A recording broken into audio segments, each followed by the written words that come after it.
और मेरा निवेदन सभी मेरी जीजियों से, मेरे जीजाओं से, मेरी बेटियों से, बेटाओं से, मेरी माताओं से, श्रावण के महीने के जितने सोमवार रहें, प्रत्येक सोमवार को शंकर जी का अगर मंदिर जा सको तो ठीक है, ना जा सको तो शिखर का दर्शन, और वो भी ना कर सको तो अपने घर में जो शिवलिंग है उस पर 3 बार, 3 छोटा सा लोटा ले लो, बड़ा लोटा ले लो, कैसा भी 3 बार शिव जी का नाम लेकर 3 बार जल को अवश्य चढ़ाओ। जितने सोमवार पड़े श्रावण के महीने में आप 3 बार, भले 1 लोटा जल है उसी को रोक रोक कर 3 बार चढ़ाओ, और 3 बार चढ़ाओ।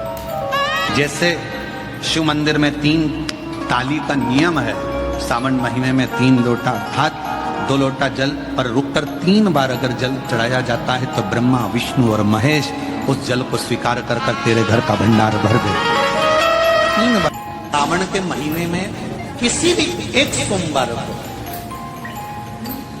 अगर व्यापार नहीं चल रहा है, नौकरी नहीं मिल रही है, तो कोई तकलीफ आ रही है, तो कोई कष्ट आ रहा है, कोई रोग बढ़ रहा है, डॉक्टर से ऐसा लग रहा है कि ये बड़ी बीमारी बताने वाला है, शरीर में कोई गांठ पड़ गई है और वो जांच के लिए गई है, तो बिल्कुल श्रावण के महीने में किसी भी एक सोमवार को गंगा जल लेकर जाइए शिव मंदिर में। शंकर जी के मंदिर में थोड़ा सा गंगा जल नंदी को समर्पित कर कर, थोड़ा अशोक सुंदरी को समर्पित कर कर, थोड़ा गणेश और कार्तिकेय को समर्पित कर कर, थोड़ा सा गंगा जल जया, विषहरा, शामरीबारी, दौतली और देव को समर्पित कर कर, थोड़ा सा गंगा जल शिवलिंग को समर्पित कर दो। उस गंगा जल को वापिस झेल कर लेकर आओ। 3 दिन तक लगातार उस गंगा जल को पीना प्रारंभ करो। उसके बाद जांच के लिए आप कहीं पर भी जाइए, बाबा कृपा जरूर करेगा, ये निश्चित था। श्री शिवाय नमस्तुभ्यं। एक और अच्छी बात है, बहुत ध्यान लगाकर सुनिएगा जरा। जितने आस्था चैनल पर सुन रहे हो, यूट्यूब पर सुन रहे हो, फेसबुक पर सुन रहे हो या इस पंडाल में श्रवण कर रहे हो, बहुत सावधानी से ध्यान दीजिएगा।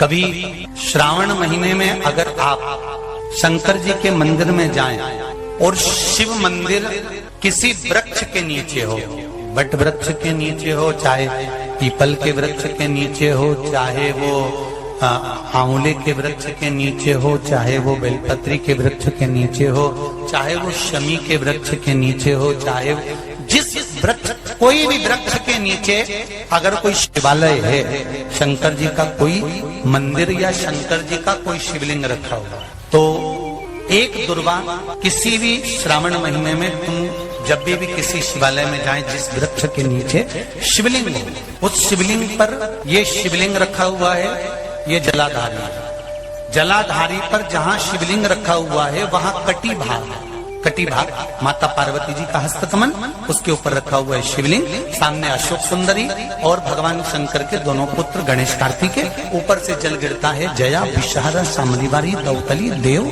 ये भगवान शंकर की 5 बेटियां। तो जो कटी भाग, इस कटी भाग पर अगर मात्र एक दुर्वा समर्पित कर कर, जिसकी किडनी या लीवर डैमेज हो रहा हो, काम नहीं कर रहा हो, या किडनी लीवर में कोई तकलीफ हो रही हो, या डायलिसिस चल रहा हो, तो मात्र एक दुर्वा उस कटी भाग पर श्रावण महीने में समर्पित कर कर, उस दुर्वा के 7 टुकड़े कर कर 7 दिन प्रतिदिन सुबह के समय पर उसको चबाकर खा लेने पर या निगल जाने पर धीरे धीरे धीरे धीरे डायलिसिस बंद होने लगता है और किडनी लीवर अपना काम करना प्रारंभ कर देते हैं। एक दुर्वा, कितनी दुर्वा? एक दुर्वा, मात्र एक दुर्वा।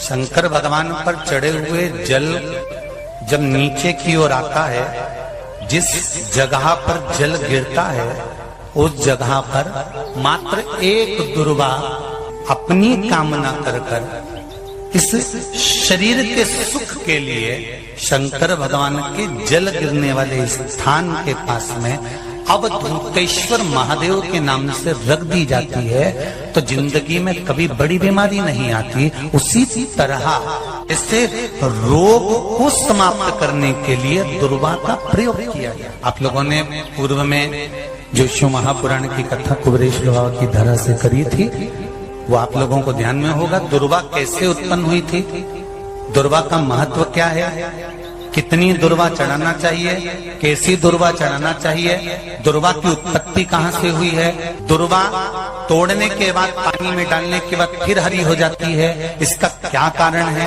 दुर्वा गणेश जी को क्यों चढ़ाई जाती है, शंकर जी को दुर्वा किस स्थान पर चढ़ाई जाती है, ये सारी कथा आपको पूर्व में इसी कुबेरेश्वर बाबा के पावन धरा से सुना चुके हैं, जो टीवी पर डली हुई है। कभी आपने नहीं सुनी हो तो यूट्यूब पर से दुर्वासा महापुराण की कथा आप निकाल कर उसको श्रवण कर सकते। उसमें वर्णन किया है कि इस दुर्वा का महत्व क्या है, दुर्वा का क्या, मात्र एक दुर्वा शिवलिंग पर चढ़े हुए जल जहां से नीचे की ओर गिरता है, उस जगह पर मात्र अपने शरीर की कामना करते हुए भगवान से रोग मुक्ति के लिए एक दुर्वा अगर समर्पित कर दी जाए तो कोई बड़ी बीमारी जिंदगी में आ ही नहीं सकती, ग्रहण ही नहीं पा, मतलब ग्रसित नहीं कर सकती।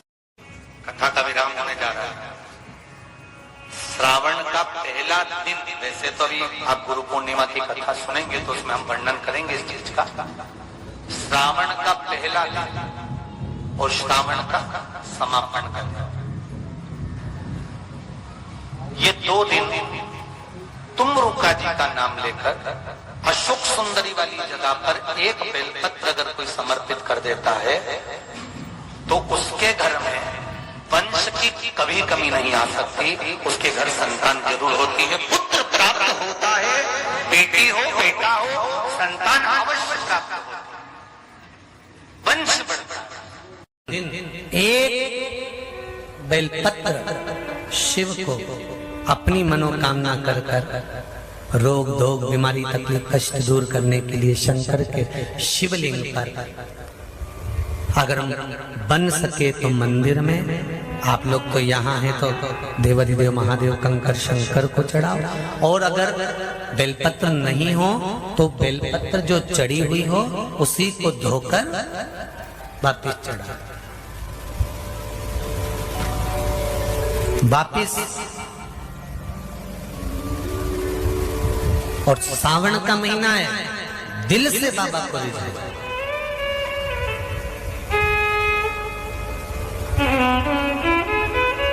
हम धर्म करने के चक्कर में, परमात्मा के भजन के चक्कर में किसी का अपमान ना करें। इसका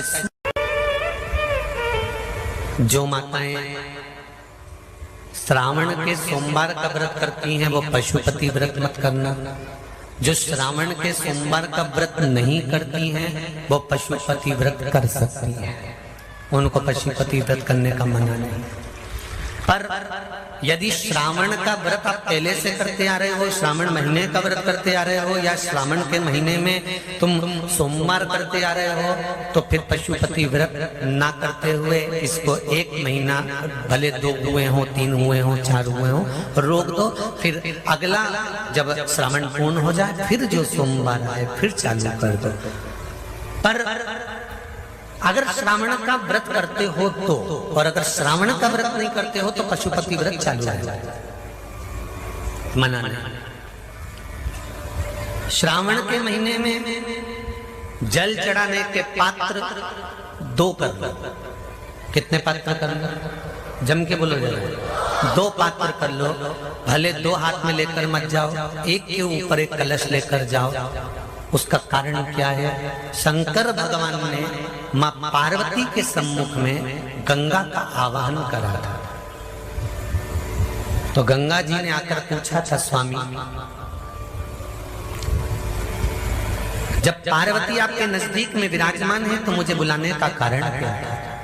भगवान शंकर कहते हैं, श्रावण का महीना प्रारंभ हो रहा है, जब मेरे ऊपर सृष्टि का भार आएगा तो मुझे गंगा और पार्वती दोनों की जरूरत पड़ेगी।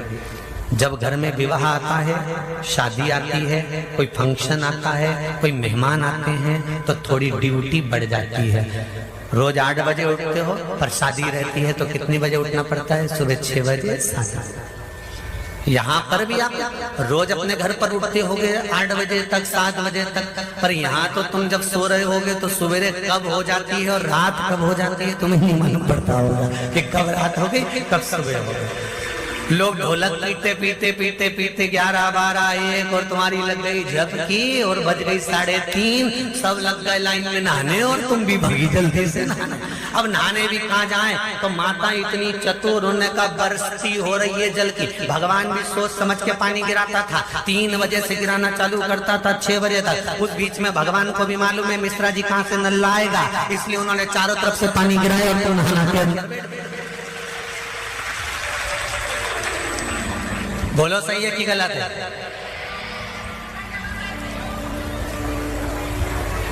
सब बाहर निकली धीरे से, इतनी चतुर राम जी, गजब की चतुर चतुर लोग आया है, गजब।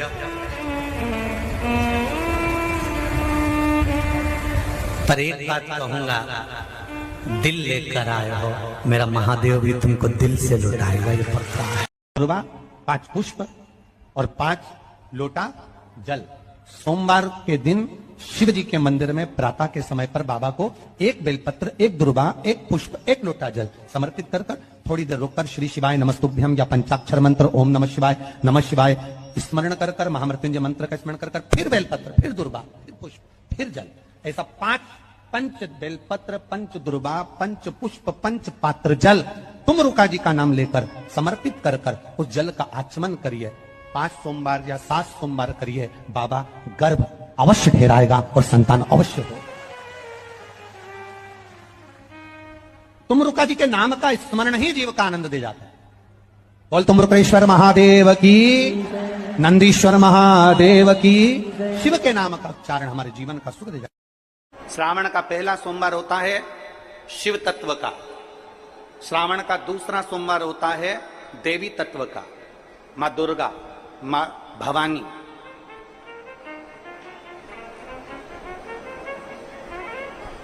आप लोगों ने शिव पंचायत, शिव महापुराण की कथा पहले बाची आप लोगों ने सुनी होगी, उसमें शिव पंचायत का वर्णन करा था। 5 देव,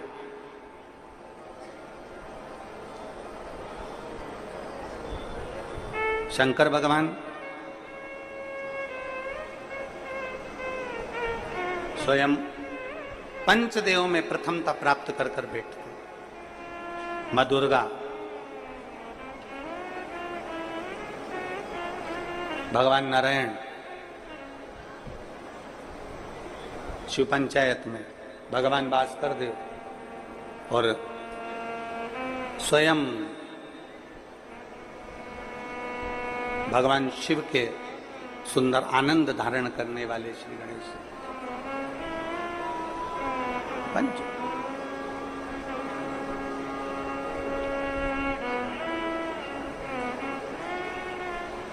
अब प्रथम में शिव, दुर्गा, नारायण, भास्कर देव, गणेश जी, ये सब भगवान शिव की पंचायत के अंतर्गत विराजमान होते हैं और ये 5 सोमवार का फल हमें प्रदान करते हैं। 5 सोमवार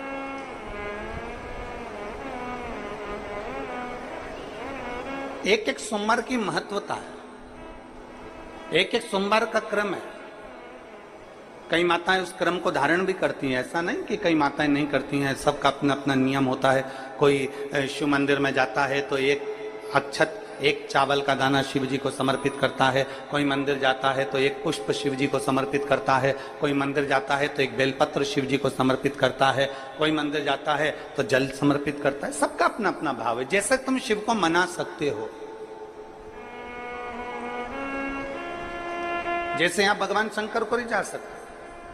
और मेरा निवेदन सभी मेरी जीजियों से, मेरे जीजाओं से, मेरी बेटियों से, बेटाओं से, मेरी माताओं से, श्रावण के महीने के जितने सोमवार रहें, प्रत्येक सोमवार को शंकर जी का अगर मंदिर जा सको तो ठीक है, ना जा सको तो शिखर का दर्शन, और वो भी ना कर सको तो अपने घर में जो शिवलिंग है उस पर 3 बार, 3 छोटा सा लोटा ले लो, बड़ा लोटा ले लो, कैसा भी 3 बार शिव जी का नाम लेकर 3 बार जल को अवश्य चढ़ाओ। जितने सोमवार पड़े श्रावण के महीने में आप 3 बार, भले 1 लोटा जल है उसी को रोक रोक कर 3 बार चढ़ाओ, और 3 बार चढ़ाओ। जैसे शिव मंदिर में 3 ताली का नियम है, सावन महीने में 3 लोटा अर्थात 2 लोटा जल पर रुककर 3 बार अगर जल चढ़ाया जाता है तो ब्रह्मा, विष्णु और महेश उस जल को स्वीकार कर कर तेरे घर का भंडार भर देते। 3 बार जल। गंगा जल का प्रयोग एक तो पितरों के लिए, दूसरा श्रावण के महीने में किसी भी एक सोमवार को अगर व्यापार नहीं चल रहा है, नौकरी नहीं मिल रही है, तो कोई तकलीफ आ रही है, तो कोई कष्ट आ रहा है, कोई रोग बढ़ रहा है, डॉक्टर से ऐसा लग रहा है कि ये बड़ी बीमारी बताने वाला है, शरीर में कोई गांठ पड़ गई है और वो जांच के लिए गई है, तो बिल्कुल श्रावण के महीने में किसी भी एक सोमवार को गंगा जल लेकर जाइए शिव मंदिर में। शंकर जी के मंदिर में थोड़ा सा गंगा जल नंदी को समर्पित कर कर, थोड़ा अशोक सुंदरी को समर्पित कर कर, थोड़ा गणेश और कार्तिकेय को समर्पित कर कर, थोड़ा सा गंगा जल जया, विषहरा, शामरीबारी, दौतली और देव को समर्पित कर कर, थोड़ा सा गंगा जल शिवलिंग पर समर्पित कर दो। उस गंगा जल को वापिस झेल कर लेकर आओ। 3 दिन तक लगातार उस गंगा जल को पीना प्रारंभ करो। उसके बाद जांच के लिए आप कहीं पर भी जाइए, बाबा कृपा जरूर करेगा, ये निश्चित का। उस गंगा जल की प्रधानता, उस गंगा जल का एक गौ माता, गौ, गंगा और संत, ब्राह्मण, साधु, सन्यासी, सात्वित्ववान नारी, कन्या, स्त्री, इनका जो महत्व है उसको जान गए तो जिंदगी सार्थक हो। यदि भूलवश भी अगर कोई व्यक्ति मंदिर में बेलपत्र चढ़ा हुआ है और बेलपत्र उसने एकत्रित कर लिया मंदिर के अंदर ही, और मंदिर में बेलपत्र एकत्रित कर कर धागा लिया और उस कच्चे धागे में, उस कच्चे धागे के अंदर अगर उस बेलपत्र की डंडी को पीछे से उसने एक एक साधारण सी गांठ लगाकर उस बेलपत्र की माला को सिद्ध कर लिया, हल्की सी कच्चे सूत की गांठ लगाते लगाते मंदिर की चढ़ी हुई बेलपत्र को, शंकर पर चढ़ी हुई बेलपत्र को, शंकर की चढ़ी हुई बेलपत्र को ही उसने गांठ लगाकर जब माला सिद्ध कर ली और सिद्ध कर कर अगर वही माला भगवान शंकर को अर्पित कर देती है तो कहते हैं कि हमारा फिर पुनर्जन्म होता ही नहीं है। इस संसार सागर से हमारी मुक्ति हो ही जाती है, पुनर्जन्म से हम छूट जाते हैं। जैसे जगत गुरु शंकराचार्य जी कहते हैं पुनरपि जननम पुनरपि मरणम, उस प्रपंच से छुटकारा।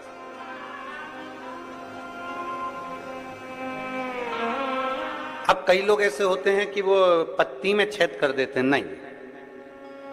शिव महापुराण की कथा कहती है चाहे बेलपत्र हो चाहे तुलसी पत्र हो, चाहे बेलपत्र हो चाहे तुलसी पत्र हो, इन दोनों पत्ती के अंदर सुई को नहीं पिरोना चाहिए।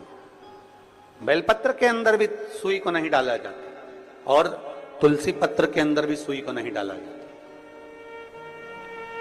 दोनों पत्र में। हाँ, कच्चे धागे से आप उसमें डंडी में गांठ लगाकर भगवान शंकर को माला धारण कर सकते हो, पर कौन सी बेलपत्र? फिर से बोलो जरा जम के, कौन सी बेलपत्र? जम के आवाज आना चाहिए। जो शंकर भगवान पर चढ़ी हुई है वही बेल धोया, माला सिद्ध करी और वही माला मेरे देव अधिदेव महादेव को समर्पित कर दी, वही माला।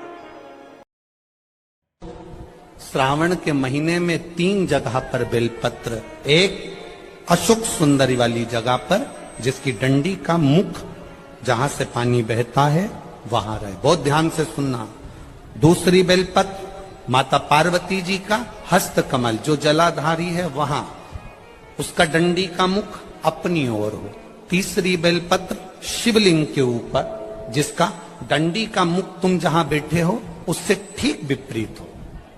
अगर आप यहां बैठे हो तो डंडी का मुख उधर हो, आप यहां बैठे हो तो डंडी का मुख उधर हो, अपने विपरीत में डंडी का मुख हो। बेलपत्र चढ़ा देने के बाद 2 हाथ में जो तुम्हारे जल का पात्र है उसको बाबा को धीरे धीरे तीनों स्थान पर धार थोड़ी थोड़ी चढ़ाई है और फिर बाबा का आचमन कर कर आई है। कोई जिंदगी में बड़ी बीमारी निकलेगी ही नहीं। के महीने में एक नियम बनाना कि मैं 108 ये वस्तु शिव को समर्पित कर दूं। उसका कारण क्या है? तो स्कंद पुराण में लिखा है शंकर भगवान को सावन के महीने में जब हम 108 कोई वस्तु समर्पित करते हैं तो शंकर उसको लाख और करोड़ों गुना कर कर हमको पूरे वर्ष में प्रदान कर देता है। इसलिए श्रावण महीने में 108 की महत्व